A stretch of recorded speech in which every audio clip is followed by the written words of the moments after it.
السلام عليكم ورحمة الله وبركاته. صباح الخير إن كان صباحا، ومساء الخير إن كان مساء. أنا حسام أحمد، ودي قناة سايبر بوكس، واللي قاعد ياكل طبعا ده فارس ولي. حقيقي. إن شاء الله في السيشن دي هتكلم عن أمازون كوجنيتو كايدنتي سوليوشن، وإزاي نتست أو نهانت على أبلكيشن بيستخدم السيرفيس دي. اسمه حسام أحمد، حاليا بنتريشن تيستر في دي بي سترايك، وبس كده يعني الموضوع بسيط. طيب الكلام ده أنا قلت أحطه خلاص يعني.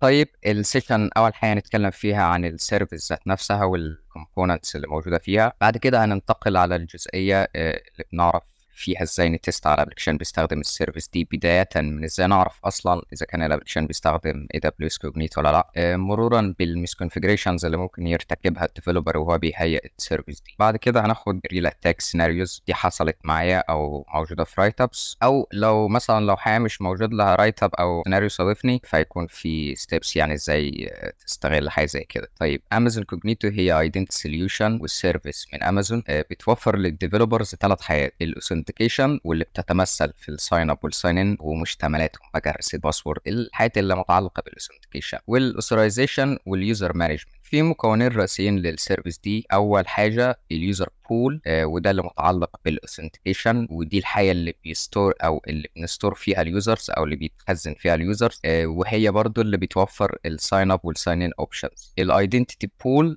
ودي متعلقه بالاوثرايزيشن. مثلا الديفلوبر بيكون محتاج، طبعا بيكون على حسب الفانكشنز اللي موجوده في الابلكيشن، محتاج مثلا ان هو يدي اليوزرز اكسس على اي دبليو اس سيرفيسز مختلفه، زي مثلا الاف 3 باكيت او الداينامو دي بي. هو طبعا الموضوع بيختلف، بيكون على حسب الابلكيشن شغال ازاي او الديفلوبر عاوز ايه. طبعا الاكسس ده بيكون من خلال temporary credentials، ودي ممكن يديها لاوثنتيكيتد يوزر او unauthenticatted يوزر، وطبعا ده هنعرف تفصيل قدام ان شاء الله. ممكن طبعا الديفلوبر يستخدم التو كومبوننت مع بعض او كل حاجه لوحدها على حده يعني. طيب ده رسم توضيحي للعمليه بتاعه الاوثنتيكيشن بتتم ازاي. ده على اعتبار يعني ان الديفلوبر بيستخدم الاثنين مع بعض، اليوزر بول والايدنتيتي بول. تمام، هنا طبعا اليوزر بيوثنتيكيت مع اليوزر بول اللي هو خاص بالاوثنتيكيشن. طبعا لو الكريدنشالز صحيحه بيرجع لتوكنز اللي هم ثلاثه: الاي دي توكن والاكسس توكن والريفرش توكن. بعد كده طبعا لو الديفلوبر بيستخدم الايدنتيتي بول،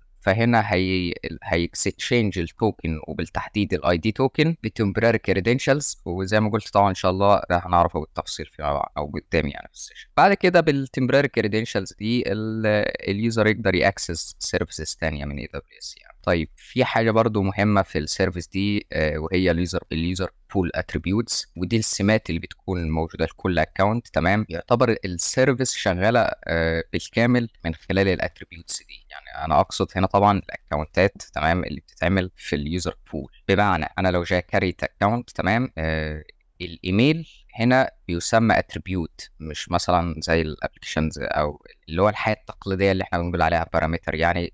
هنا في السيرفيس دي بيتقال عليها اتريبيوت. طيب في اتريبيوت موجوده باي ديفولت في السيرفيس، زي الايميل والنيم والادرس والبيرث ديت والفون نمبر، وفي حاجات تاني كاستم بيضيفها الديفلوبر على حسب طبعا الابلكيشن بتاعه شغال ازاي او الفانكشنز اللي موجوده في الابلكيشن بتاعه. زي مثلا لو في اورجانيزيشنز في الابلكيشن، فممكن يضيف كاستم اتريبيوت عشان يفرق ما بين الاونر من الممبر العادي. ازاي نهانت بقى على ابلكيشن بيستخدم السيرفيس دي؟ في طبعا ثلاث مراحل امر بيهم. ازاي نعرف اذا كان الابلكيشن بيستخدم اي دبليو اس كوجنيتو؟ هنشوف الاي بي اي كولز اللي بتتبعت لليوزر بول واللي بتتبعت للايدنتيتي بول. بعد كده هنحدد المسكونفيجريشنز كل كومبوننت من الاثنين على حده. بعد كده هيكون ان شاء الله في سيناريوز او زي ما قلت طبعا الاكسبلويتيشن.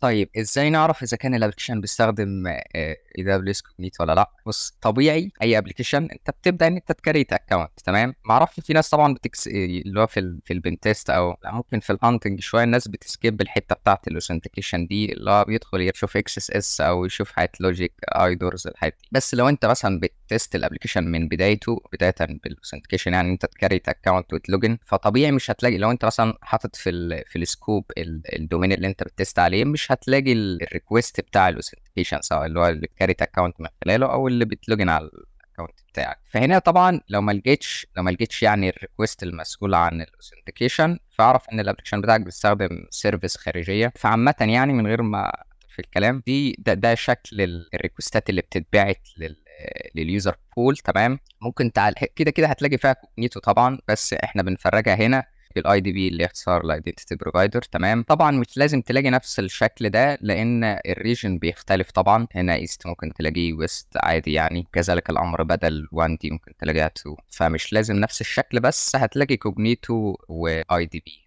ده بقى شكل الاي بي اي ريكوست او الريكوست اللي بيتبعت للايدنتيتي بول، بيكون فيه كلمه اللي هي ايدنتيتي. فعامه يعني انا كحسام بضيف في السكوب على طول كوجنيتو، بحيث يعني لو الابلكيشن ده شغال كوجنيتو الريكوستات تظهر لي على طول. مؤخرا يعني لاحظت وانا بتست، مش هقول في بنتست عشان امضي على ان دي، بس في الاكونت يعني. كنت لسه اقول لك الام دي احسن.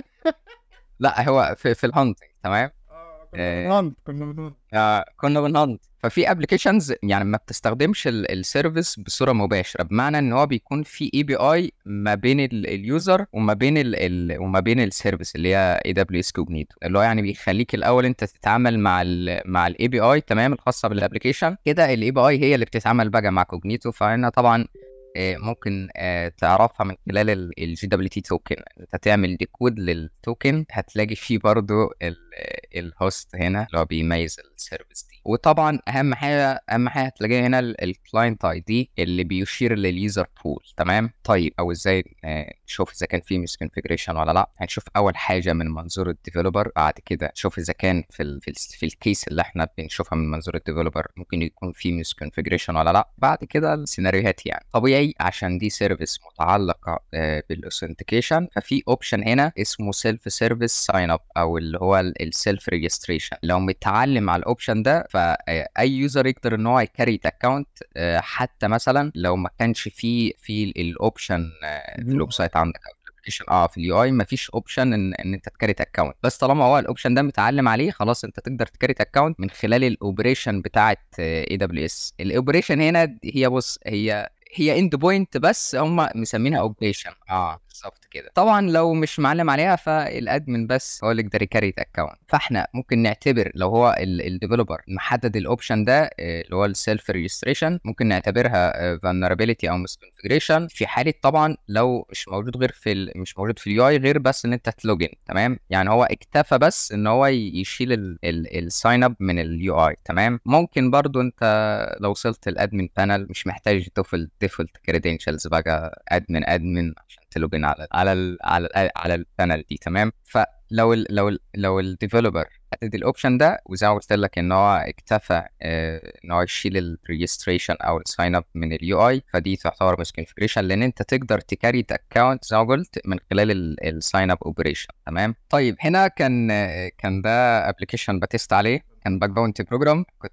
كنت بعمل عليه كان باك باونتي بروجرام. كان طبعا خافي الساين اب ما كانتش موجوده في اليو اي. تمام. بس انا لما جربت لوجن باي كريدنشال اي ايميل وباسورد ظهر لي في الريكوست، وده طبيعي، ده الطبيعي يعني.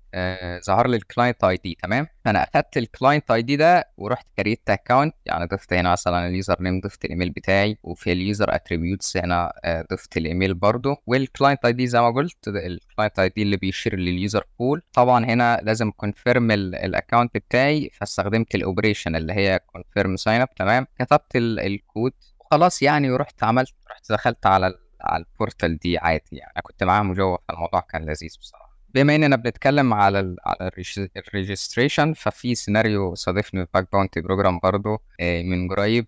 انا حاولت طبعا اكريت اكونت عادي. تمام. كان الريسبونس بالشكل ده يوزر كونفيرم ترو، يعني هو اصلا مش محتاج ان انا اكونفيرم الاكونت بتاعي بالكود اللي بيوصلنا على الايميل. طبعا انا بحثت شويه عشان اعرف ليه الموضوع ده بيتم، يعني قعدت اكريت يوزر بول عندي ما عرفتش اوصل لها لحد يعني ما بعد شويه بحث لقيت ان الديفلوبر عشان يتجنب ان هو يدفع فلوس بخصوص الكود اللي بيوصل بالظبط كده، فهو بيعمل فانكشن ما اعرفش ازاي بصراحه عشان انا مش ضليع في البروجرامينج، بحيث ان هي تكونفيرم الاكونت على طول. بالظبط كده عشان يتجنب الفلوس اللي ممكن يدفعها. طيب انا لقيت حاجه زي كده فجربت اكريت اكونت تاني بنفس الايميل. تمام.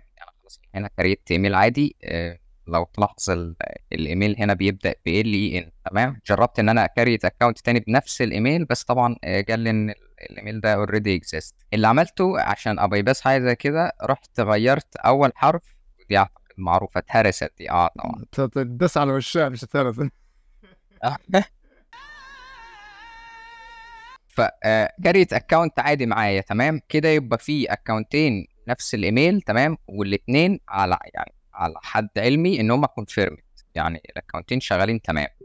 بس طبعا الكوجنيتو كي سنستيف اعتقد كان في اكونت تيك اوفر بسبب ايوه السنستيفيتي دي بالظبط كده، الله ينور عليك. بس بقى الحاجه الغريبه ان انا لما رحت عشان اتاكد من اول اكونت عملته، رحت بعت ريكويست اللي هي الجيت يوزر اوبريشن عشان اريتريف الداتا للاكونت بتاعي ده. لقيت ان الايميل الستاتس بتاعته اتحولت من من ترو لفولس، يعني هو كده ما بقاش فيريفايد تمام. اللي هيحصل ايه بقى لو اليوزر حاول ان هو يلوجن على الاكونت بتاعه بالايميل والباسورد؟ مش هيعرف. ليه بقى؟ لان هو لما يجي يلوجن على الاكونت بتاعه هيروح يشوف اللي هو الاكونت اللي معمول له او الاكونت اللي هو كونفيرمد تمام، ويشيك الباسورد عليه. فهو طبعا ضايف الباسورد بتاعه، واكونت مين اللي كونفيرمد؟ الاكونت بتاعي انا.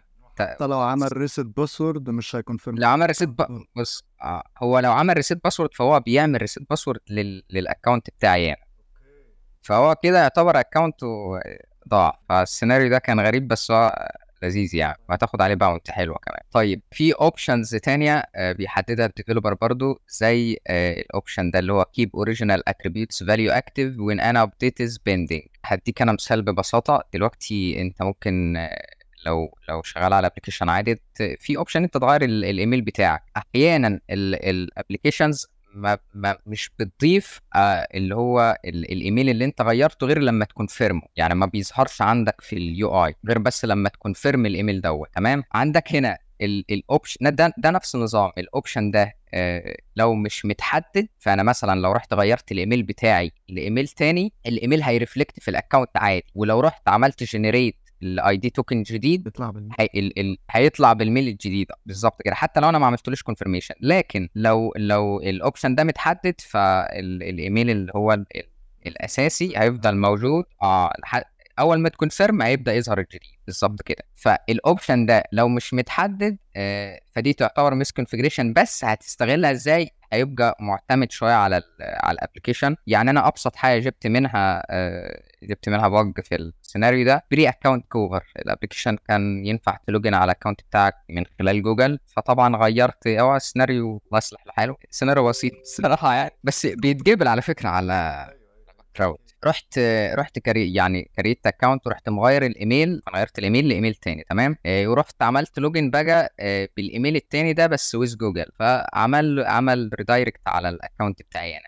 هو السيناريو ما بحبوش بصراحه، عشان كده ما ضفتوش انا، بس قلت اقول يعني عشان لو حد بيحب يبعت البي 4 في كراود. طيب لسه طبعا احنا ما خلصناش من المسكونفيجريشنز اللي هنا، بس انا واخد لك الموضوع واحده واحده. في هنا بقى الاوبشنز الخاص بالاتريبيوتس.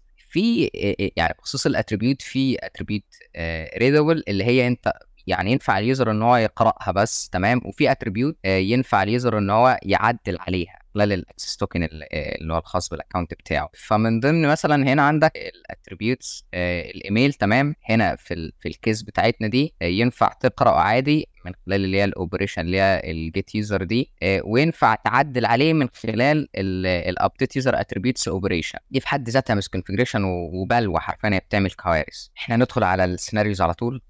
اول سيناريو معانا ده كنت قرات في رايت اب امبروفر جي دبليو تي فاليديشن، ممكن يؤدي لانفورميشن ديسكلوجر او اكونت كوفر.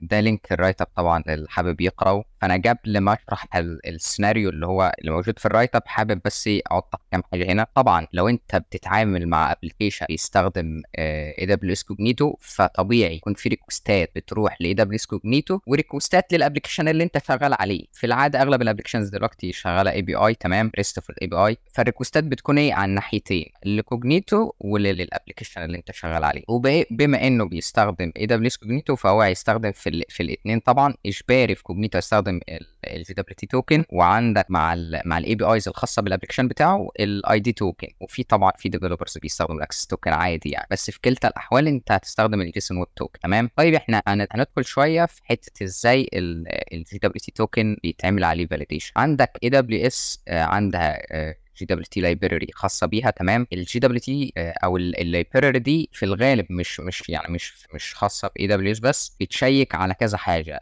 منها التوكن ستراكشر. تمام. اللي هو الهيدر، يعني بيتاكد ان التوكن بيتكون من هيدر من بيلود والسيجنيتشر. بعد كده التوكن انتجريتي، شوف التوكن ده لو يعني حصل فيه تلاعب او لا. بعد كده توكن اكسبيريشن والاكسبكتد اثوريتي، يعني اللي عمل جنريت للتوكن ده اللي هو في الحاله دي، في حالتنا دي يعني كوجنيتو. تمام. والاكسبكتد اودينس اللي هو الكلاينت بتاعنا اللي هو في الحاله دي الابلكيشن اللي انا بتست عليه. تمام. في طبعا التوكن يعني بيكون في كليمز تانية في التوكن زي اليوزر نيم، وهتلاقي الايميل برضو، فالحاجات دي بيتعمل لها كاستم فانكشن كده عشان تشيك عليها، فطبيعي هيشيك على الايميل برضو وعلى اليوزر نيم وعلى كليمز تانية موجوده في التوب. ده اللي نعرفه عن اي دبليو اس كوجنيتو او عن اللايبراري، عن الجي دبليو تي لايبراري بتاعي. لكن احنا طبعا ما نعرفش اذا كان الابلكيشن بيستخدم جي دبليو تي لايبراري كويسه، او يعني بتشيك على حاجات كتير وبيستخدم مثلا كاستم فانكشن بتشيك على باقي الكليمز ولا لا. فكنت يعني انا اوضح حاجه كده عشان السيناريو ايه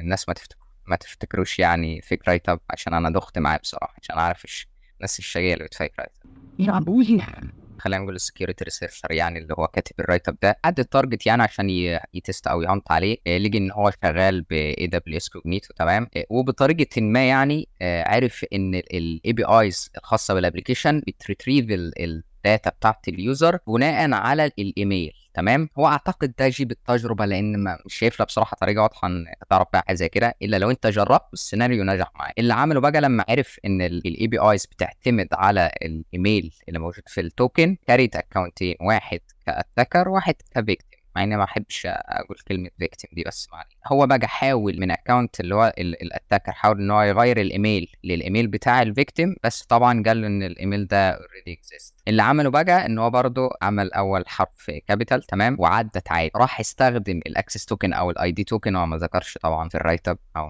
تقريبا ما خدتش بالي انا، ما علينا. فهو راح يستخدم التوكن مع الاي بي ايز الخاصه بالابلكيشن عشان يريتريف الداتا بتاع الفيكتيم. تمام. بما انه هو خلاص غير الايميل، بس اللي رجع له الداتا بتاعه. هو طبعا قعد يسيرش شويه او يركز شويه في الريكوستات، عمل ديكود هو التوكن اللي بيستخدم مع الاي بي اي، لقى ان لسه موجود فيه الايميل بتاعه اللي هو الخاص بالاتاكر. تمام. استخدم الريفريش توكن عشان يجنريت توكنز جديده بحيث ان يظهر فيها الايميل بتاع الفيكتيم. وده سببه ايه؟ زي ما قلت في الاول هنا، سببه الاوبشن ده، ان الديفلوبر ما كانش مشيك على الاوبشن ده، فالحته دي تسببت ان الايميل يرفلكت في التوكن. تمام. بس بعد ما عمل جنريت للتوكنز اخذ الاي دي توكن وبعت يعني ريكويست للاند بوينت اللي بتريتريف الداتا بتاعت اليوزر. موضوع بسيط يعني على فكره انا لسه جايبها من يومين في باك باونتي بروجرام، بس كانت في ابلكيشن بيستخدم اوكتا، اللي هو عفوا الاو 0 بتاعت اوكتا دي كانت جام ده برضه بصراحه.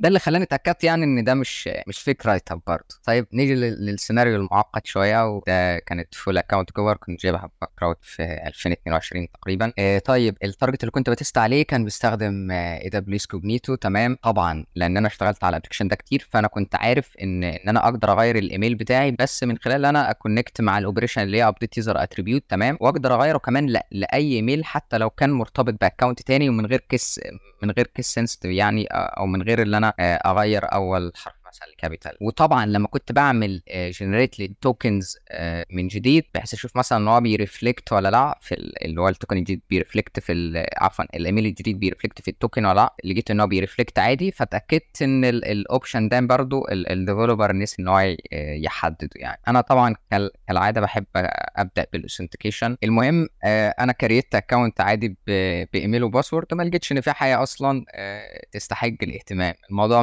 مش جايب اي حاجه. طبعا كان في اوبشن ان انا كريت ايميل استخدام اكونت جوجل، وده اللي عملته على طول، كبست كليك على الساين ان ويز جوجل. العمليه طبعا بتاعت الاو اس المعتاده، حولنا على الاوثرايزيشن سيرفر بتاع جوجل، خلاص اتاكد ان انا اوثنتيكيتد في بقى الكونسنت، خلاص منحت الاوثرايزيشن للكلاينت اللي هو الابلكيشن اللي انا بتست عليه، فرجع كود، حصل اكسشينج للكود ده باي دي توكن واكسس توكن. انا مباشره لو اشوف اي دي توكن او اكسس توكن بعمل له ديكود. عملت ديكود للاي دي توكن، لقيت انه موجود فيه او اللي هو اهم الكليمز اللي موجوده فيه اليوزر نيم، وده كان واخد قيمه اليوزر اي دي لاكونت جوجل، والايميل والستيتس اللي هي الحاله بتاعه الايميل، وكانت في موضوعها ده unverified. بعد كده الابلكيشن كان بيعمل ريكوست اضافي لاند بوينت، كانت الاسم ده v1 connect user، تمام، او كان من ضمن الريكوست الاثورايزيشن هيدر كان بياخد قيمه الاي دي توكن، تمام، وتو بارامترز الايميل واليوزر نيم. اليوزر نيم كان هنا برضه هو اليوزر اي دي الاكونت جوجل، والايميل اللي هو الايميل بتاعي اللي انا كنت بكريت بيه اكونت. اللي كان بيرجع في الريسبونس يوزر نيم، بس ده كان راندوم يوزر نيم مش اليوزر نيم بتاع جوجل، بتاع اكونت جوجل. والايميل والحاله بتاعه الايميل كانت بتبقى فيريفاي. في شويه ملاحظات كده، طبعا بالتجربه عرفت ان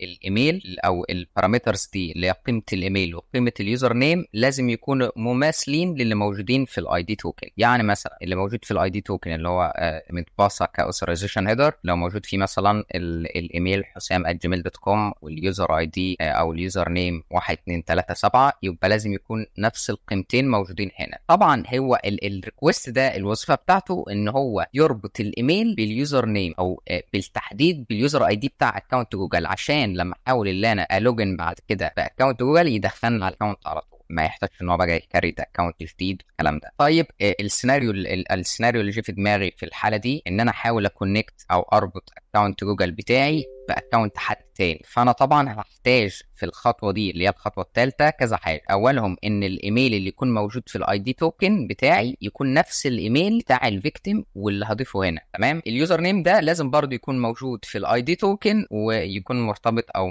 متعلق باكونت جوجل خاص بيا، بحيث ان انا اقدر اطبق الاتاك بقى بعد كده. فانا عشان اطبق السيناريو ده اول حاجه كريت اكونت بيوزر نيم او بايميل وباسورد عادي، بس هنا مثلا ده الريكوست اللي هو المسؤول ان انت تكريت اكونت، تمام. عندك اليوزر نيم، انا جربت ان انا اضيف اي يوزر نيم بقى، مش لازم اللي هو الراندوم يوزر نيم اللي بياخده من السيرفيس، لا جربت اضيف يوزر نيم مثلا هنا، جربت ان انا اضيف اي يوزر نيم وجيب له عادي. فاللي حاولت اعمله بقى ان انا اضيف اليوزر اي دي او الجوجل اي دي او اليوزر اي دي بتاع جوجل بتاع اكونت جوجل بتاعي، تمام، بدل اللي هو الراندوم يوزر نيم اللي بياخده من السيرفيس ذات نفسه. دي اول حاجه حاولت اعملها. تاني خطوه بقى ازاي يكون معايا اي دي توكن، تمام، موجود فيه اليوزر اي دي لاكونت جوجل وموجود فيه الايميل بتاع الفيكتيم. انا طبعا معايا يعني الاي دي توكن هيكون فيه موجود فيه اليوزر اي دي عادي، لان انا طبعا استخدمته او ضفت هنا وانا بكريت اكونت ضفت اليوزر اي دي، تمام. الفكره هنا بقى في الايميل بتاع الفيكتيم. اللي عملته ان انا استخدمت اللي هي الاوبريشن ابديت يوزر اتريبيوت عشان اغير الايميل بتاعي، تمام، يعني اغير الايميل بتاعي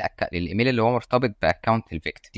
دي اول حاجه عملتها. طبعا انا لسه الاي دي توكن اللي معايا في مشكله، وهي ان الايميل بتاعي لسه موجود. فطبعا عملت ريتريف او عملت جنريت لتوكنز جديده باستخدام الريفريش توكن معايا، الريفريش توكن اللي معايا، تمام. فانا بكده بقى معايا اي دي توكن موجود فيه الجوجل اي دي اللي هو خاص بالاكونت بتاعي، وموجود فيه الايميل بتاع الفيكتيم. اقدر بقى ان انا استخدمه مع الاند بوينت اللي هي الاند بوينت اللي هي بتكونكت اليوزر اي دي بتاع اكونت جوجل بالايميل، تمام، او بالاكونت. يعني دي الستبس بقى. انا عارف هو السيناريو يمكن مكلكع شويه، اتمنى انا ما حدش يتلخبط. دي الستبس بقى، ان انا كريت اكونت بجوجل عشان بس اخد اليوزر اي دي ورحت حذف الاكونت عادي. كده بدات ان انا كريت اكونت بايميل وباسورد، وعملت انترسبت للريكوست، وضفت الفاليو او قيمه اليوزر نيم هنا ضفتها القيمه بتاعت اليوزر اي دي الاكونت جوجل بتاعي، تمام. وضفت ايميل خاص بيا عادي، وعملت كونفيرم للاكونت ده وعملت لوجين، تمام. لما عملت لوجين انا خدت طبعا اكسس توكن واي دي توكن وريفريش توكن. استخدمت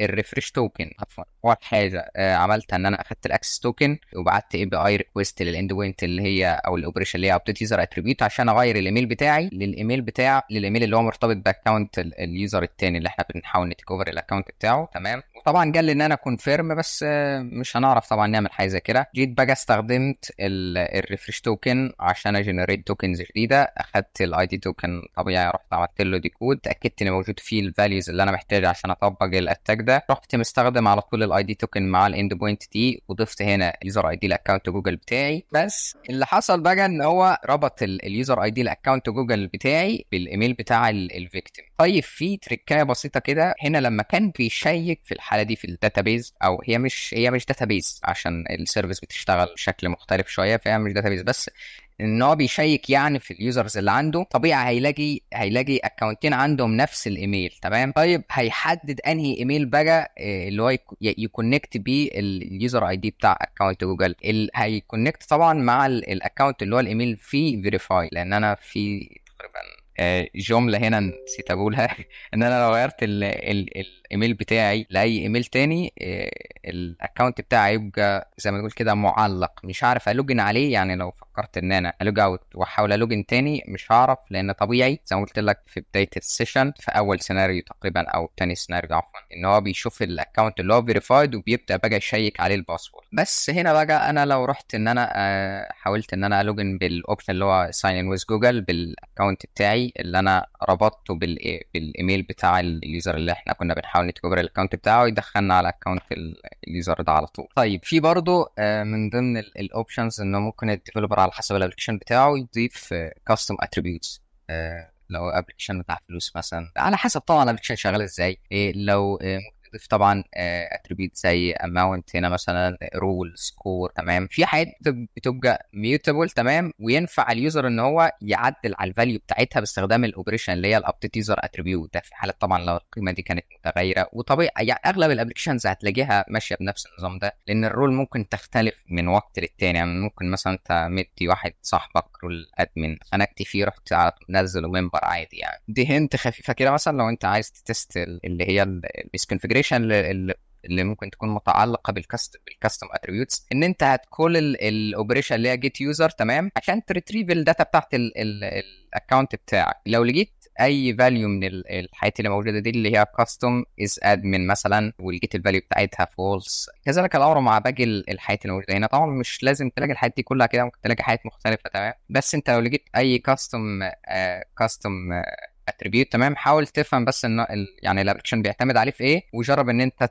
تستخدم اللي هي الابديت يوزر اتريبيوتس اوبريشن عشان انت تغير الفاليو بتاعت الاتريبيوت ده. سيناريو مثلا عملت اكونت على ابلكيشن، ما كانش سامح اصلا ان انا اكسس اللي هو الابلكيشن ده الا لما حد يراجع البيانات اللي انا ضفتها، تمام، وانا بكريت اكونت، ولو وافق عليه اقدر اكسس الابلكيشن عادي. فانا طبعا لما عملت ديكود اول حاجه للاي دي توكن، لقيت برضو في نفس الفاليو دي، واستخدمت الاوبريشن اللي جيت يوزر عشان ارجع الداتا بتاعتي بتاع الاكونت بتاعي. لقيت فيها الاتريبيوت ده اللي هو كاستم از اوثرايزد يوزر فولس، تمام.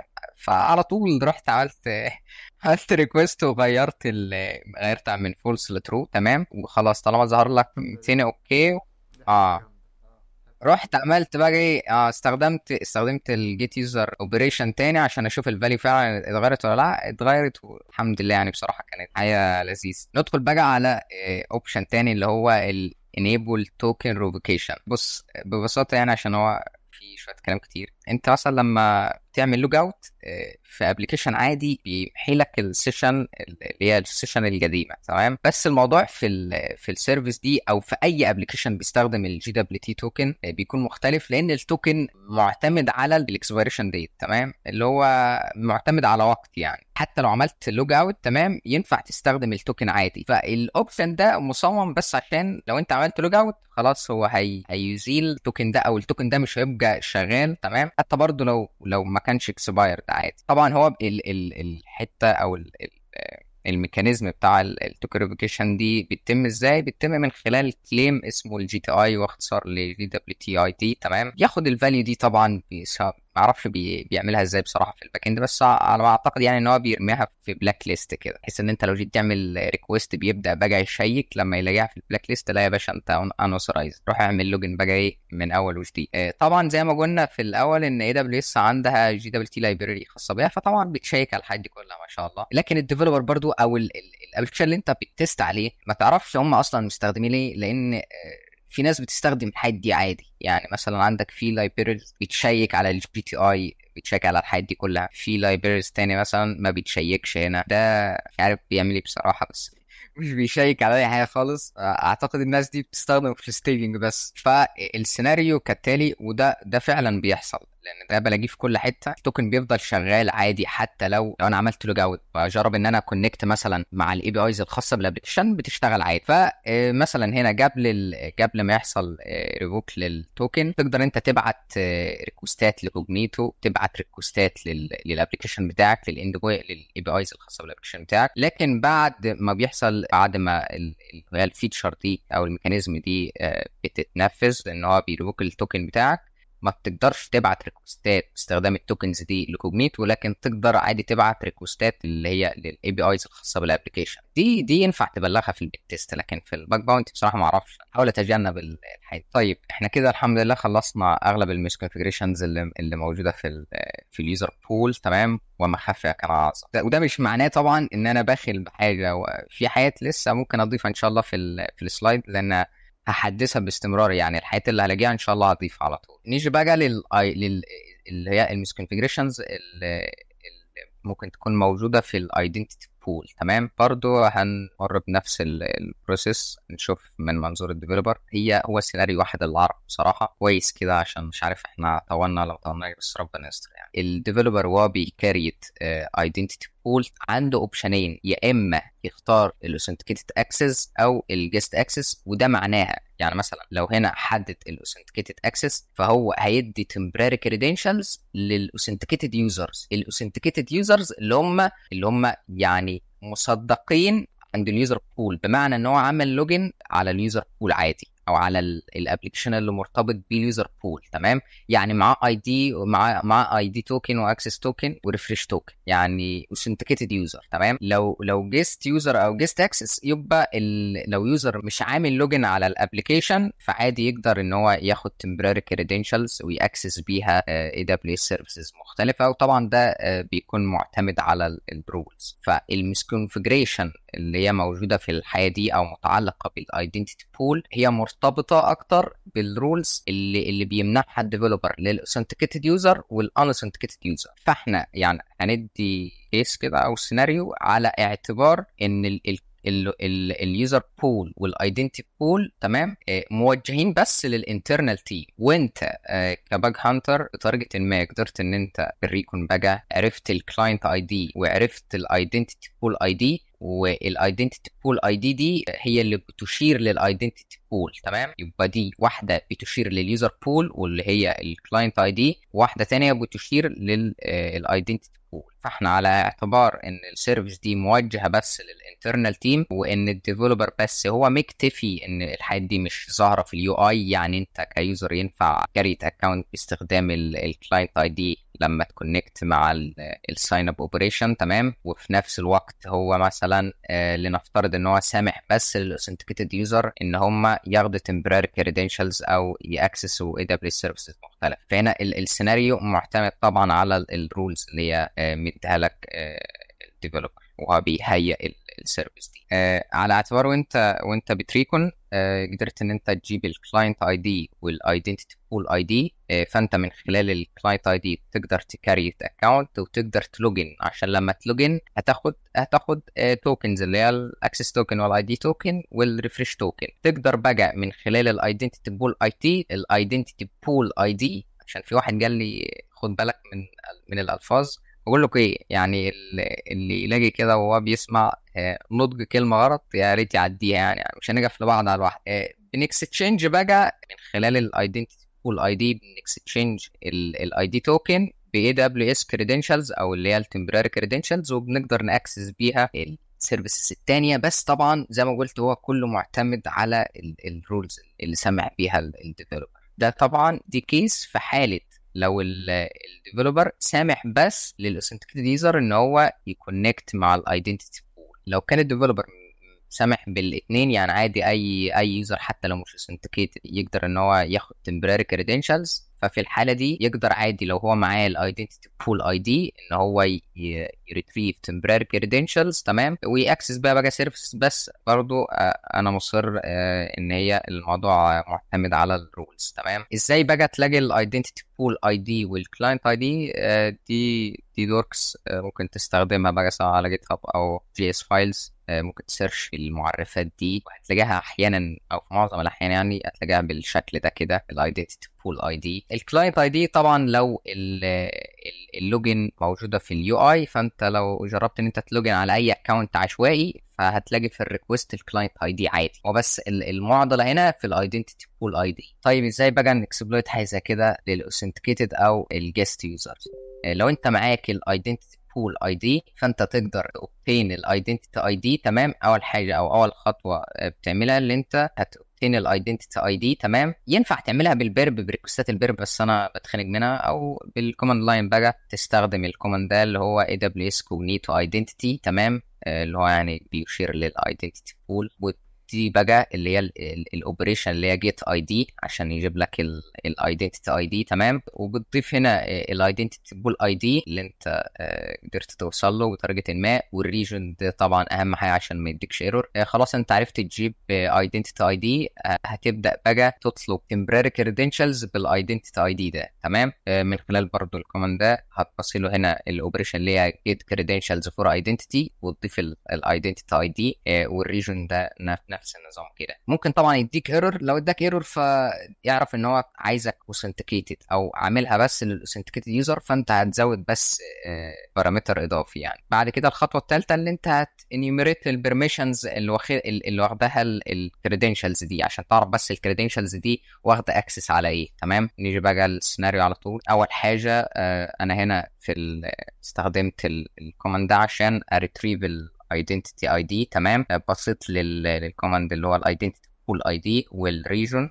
بيضاف هنا الريجن تمام. رجع لي بقى في الريسبونس الايدنتيتي اي دي. بعد كده استخدمته ده بقى الريكوست او عفوا الكوماند للانوثنتيكيتد يوزر ما فيهوش توكنز طبعا، لكن لو اخدت ايرور يعني او لو اداك ايرور يبقى اعرف ان هو عامله للاوثنتيكيتد يوزر. وهتبدا بقى ايه الكليم اللي هو الاضافي ده او البارامتر الاضافي او الارجيومنت الاضافي ده اللي هو لوجنز، هتبدا بقى تضيف الاي دي توكن بتاعك بس، وهيرجع لك كريدنشالز او اللي هي التمبراري كريدنشالز دي اللي هي الاكسس كي اي دي والسيكريت كي والسيشن توكن. تبدا بقى انت تانيميريت البرميشنز للكريدنشالز دي وتشوف هي واخده اكسس عليه او تقدر تاكسس ايه. يعني مش عارف اذا كانت ظاهره عندك ولا لا، بس هنا ما كانتش بتاكسس يعني حاجه سنسيتيف. والصوره دي انا طبعا ما كنتش عارف اشغل التول دي، ما اعرفش التول بتاع عند الناس كلها تيجي عندي انا وتبوظ. باشمهندس محمد الخياط يعني هو اللي بعت لي السكرين دي بس. والى هنا سيداتي سادتي تنتهي سهرتنا هذه الليله، وتصبحون على خير. وإلى هنا سيداتي سادتي تنتهي سهرتنا لهذه الليلة. يا نهار ابيض، انا ضايف الاكونت بتاع تويتر بس كده، وانا حاسس ان انا طولت بس حاولت والله يعني. في حاجات كنت بحاول اكلها بس مش عارف. لا بجد لذيذة قوي بصراحة. استمر والله، انت كون عافية. الله يعافيك. ابداع والله. يا رب بس ما الاقيش حد. انا راجع الكومنتات تمام، لو لقيت حد داخل يتريق على الاكسنت المنيويه هزعل. والواد اللي هيمسك لي في الكلمه اللي انا ناطق حاجه غلط، يا ابني خد معلومه وامشي.